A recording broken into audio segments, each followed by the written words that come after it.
Tiene que haber una visión también productiva. Tenemos que tener a los empresarios en la mesa. Tiene que haber también una inclusión desde el ámbito laboral para que las y los migrantes puedan conectarse con una opción laboral. De cara al nearshoring hay muchas oportunidades, pero tenemos que conectar la oferta con la demanda y para eso hace falta un plan. Y finalmente es importante que también haya pues un sistema de acogida, ¿no? Yo veía que en Oaxaca, por ejemplo, pasó algo que ya está pasando, algo que pasó en la Ciudad de México.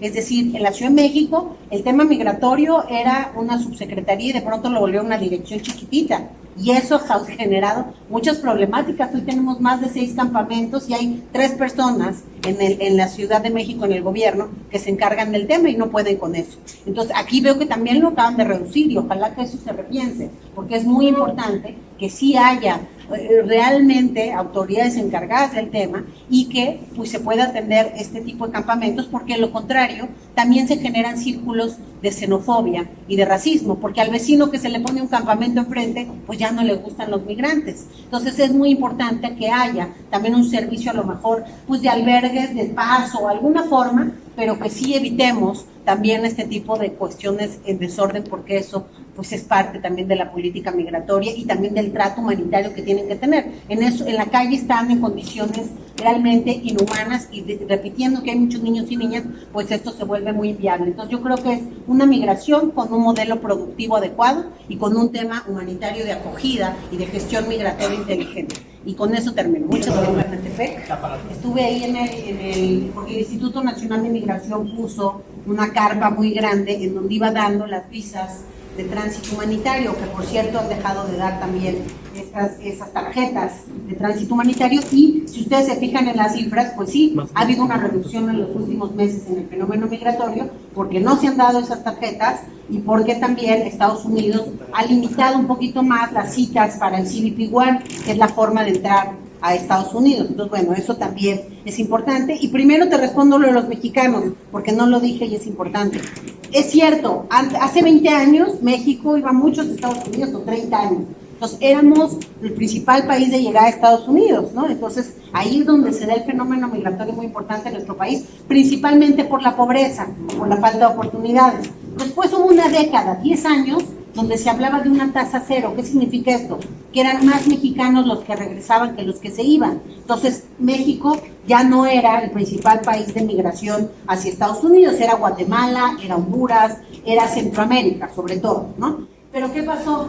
Otra vez, a partir de 2020, con todo y pandemia, México vuelve a ser un país importante de llegar a Estados Unidos. Entonces, en 2020, con todo y pandemia y todo y restricciones, hubo 400,000 mexicanos detenidos por la patrulla fronteriza, siendo la primera nacionalidad de llegada otra vez a partir de mediados de 2020. 2021 hubo 650,000 migrantes mexicanos detenidos por la patrulla fronteriza. Al año siguiente, 2022,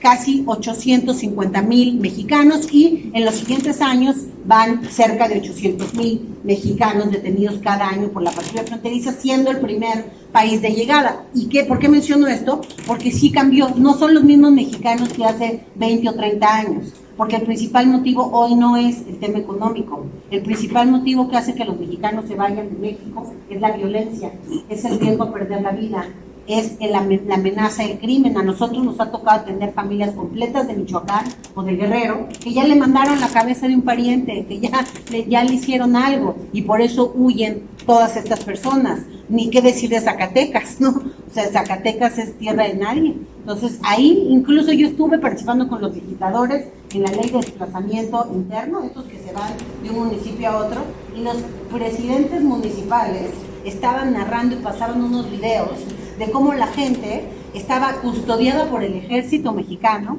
para sacar sus cosas de sus casas, subirlas en camionetas y escaparse de su pueblo. Y el ejército mexicano lo que hacía es cuidarlos para que pudieran sacar sus cosas y escaparse. No hacer que pudieran vivir en su casa de manera segura, sino para que aplicaran la huida. Entonces, eso es parte del problema y de la migración que tenemos. por motivos de violencia. Entonces, bueno, habiendo dicho esto, el tema del tapón, pues sí es importante porque México, no solo en el sur de Oaxaca, que en este municipio efectivamente ya había más migrantes que personas del municipio. Entonces, claro que el presidente municipal ya tenía pues muchas, muchas reclamaciones, ¿no?